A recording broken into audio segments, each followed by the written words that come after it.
morning and welcome to the Asia Business Forum and the theme of today, which is doing MRO business in Asia.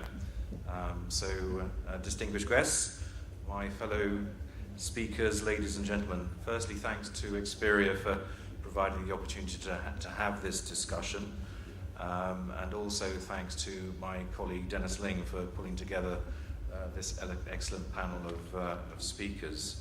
I'm going to give you an overview of the MRO industry in Asia and give you some facts and data, but also along the way raise some specific questions that would be interesting to talk about later in the session. So firstly, I'm in charge of this, aren't I? Okay, right, there we go. Some data on the market, and then I'll talk about industry dynamics. So let's just understand what we're talking about here. The active air transport fleet in the world, it's 26,000, of which 6,800 are in Asia. And we're expecting that to grow by up to 36,500 in 10 years' time, at an average growth rate of about 3%. The Asia fleet will grow by 3,500. 350 new planes, additional planes per year over the next 10 years. There's obviously some retirement, so deliveries is bigger than that, but the actual growth net is 350 planes per annum through this period. And you can sort of expand that. There are numbers floating around the air show. You hear from Airbus and Boeing. So Asia Pacific Aircraft on Boeing, over the next 20 years, 12,820 planes will be delivered, covering growth and retirement. Airbus, it's a slightly lower number, 10,660 over 20 years.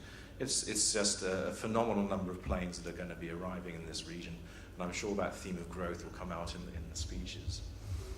What does that fleet growth mean for maintenance in the region? And the airlines based in Asia Pacific are today sort of generating an MRO spend of around about $16 billion. And because of that fleet growth, over the next 10 years, the MRO spend is going to grow at around about 5.3. It's going to sort of essentially, you're adding $11 billion of spend per annum over that period. Okay, and if you compare that with other regions, in the same number, $11 billion actual annual spend growth over the next 10 per annum, 10 years. In North America, it's just 2.5. In Europe, it's 4. So it's a phenomenal. If you think about where the growth is in the world, this region just kills it in terms of that. This is where it's at. So the market here, $27 billion worth in 2023. Significant growth in MRO demand. Now that has implications for the supply chain. So I'll take here, for example, the man hours required to support that fleet. And there is significant growth there. The single aisle, 8.2% per annum growth. Wide bodies, 2.8%. It's growing from about 46 million man hours today to 28 million today to 46 in 2023. That's a growth of 5.2%. Where are those man hours going to come from? Where's the skilled technicians? That has to be supported in order to be able to support that.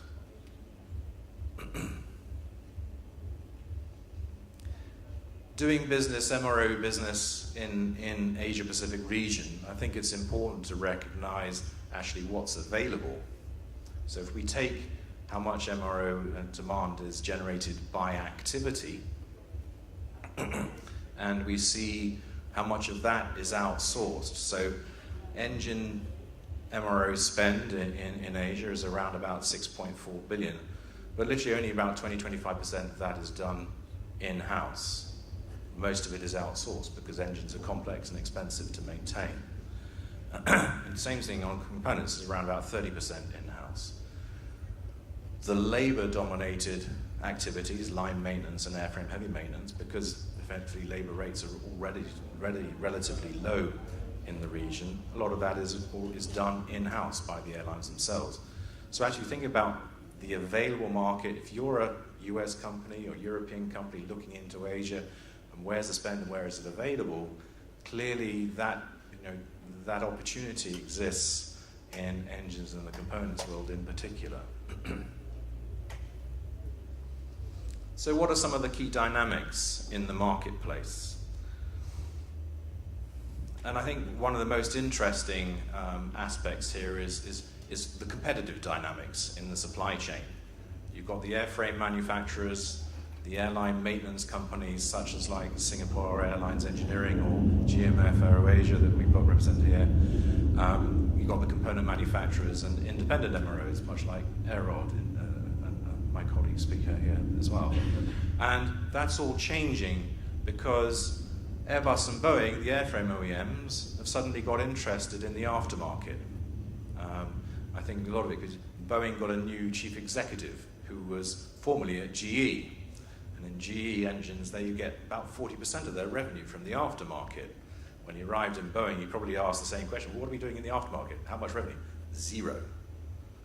And so you can see with the advent and focus on Gold Care and Edge, and the same thing at Airbus with the advent of their flying hour services and tailored support programs, and the example contracts they have at Singapore Airlines, for example, the Airbus and Boeing are entering this market, which puts them into competition with the airline MROs, for example. So that dynamics, and here's some key questions on that dynamics. Again, with the airframe OEMs, their new focus on the aftermarket, they are now competing with those full component support, maintenance support packages with the likes of Lufthansa Technik and Air France Industries. And so there's new competition coming down. And key in there, you can only really support that maintenance and activity, if you've got the data to do the analytics, to improve maintenance plans, improve performance. And who owns that data? It's going to be a key debate between the airlines, the MROs, and the OEMs. The component OEMs and the airframe OEMs are they friends or foes? Because the component OEMs used to be able to sell their parts into the marketplace of the airlines, and now they're having to sell them to Airbus and Boeing at a lower margin. Is that a good thing or not for them? There's sort of this internal challenge that they're going through. And who's going to get the aftermarket revenue if there's a contract with Airbus? How are the component OEMs going to protect their aftermarket? Because they need money from that source. Last but not least, the independent MROs, they don't have an airline behind them to actually sort of force the OEM to give them the data or the tools or the test equipment. And the component OEMs are trying to protect their aftermarket. So there's a new war going on, and how does the independent MRO develop its strategy to succeed with the new technology platforms and even get access to that market? How are those relationships going to evolve in order for those independent MROs to survive? So some interesting dynamics, but the overall theme, and most people agree with me or when I make this observation in the marketplace, this market, the MRO market, is becoming more OEM-centric. Okay? Another important issue for Asia is the labor rate escalation. If you look at the data, with that increase in demand, with a shortage of technicians, etc., the labor rate on average is going up and it's getting closer and closer. So no longer do you necessarily have that advantage in Asia that you used to have. So now more and more productivity is key rather than the labor rate. Some trends to look for over the next sort of 1 to 2 years on a global basis. It's a very, very fragmented market, the MRO market, so you will see some consolidation. Lots of planes are retiring kind of earlier than they used to, being cut up, because there's lots of deliveries of new planes and older ones are being retired early. So there's lots of surplus parts out there. Lots of that, particularly in the US, particularly in Europe. Some are coming through now in Asia. And what does that mean for MRO suppliers? The OEMs, they're looking at more and more licensed service centers. That's a potential opportunity for the independent MROs to become the supplier of choice for the OEMs. The new generation aircraft, with the introduction of the 787, the 350, the 380, Does that change the available supply list? Does that, because more and more with those planes, will they be supported by the airframe OEM? Will the airlines still choose to do the maintenance? Will they use the opportunity of the new aircraft to get out of maintenance? Because in many ways, for many airlines, maintenance is not a core activity. I've already talked about the threat to the independent MROs and how will that evolve. And then ultimately, the critical mass or the center of gravity of aviation and indeed MRO is shifting eastwards. The growth in Turkey, the growth in the Middle East, the growth in Asia, everything's heading this way. What does that mean for the supply base? How do they globalize and make sure that they're supporting those markets? And last but not least, 4 key questions for airline managers and MRO executives in the region that I would lay out there. And it might be that I, as a small hint to my fellow speakers, when I'm moderating, they may get asked these questions. Does the introduction of these new aircraft types provide the opportunity for airlines to change the way they do their maintenance? Examples would be Japan Airlines, 787, they're outsourcing the component maintenance to Lufthansa Technik. They wouldn't have done that before. British Airways, A380, they're outsourcing it to Airbus.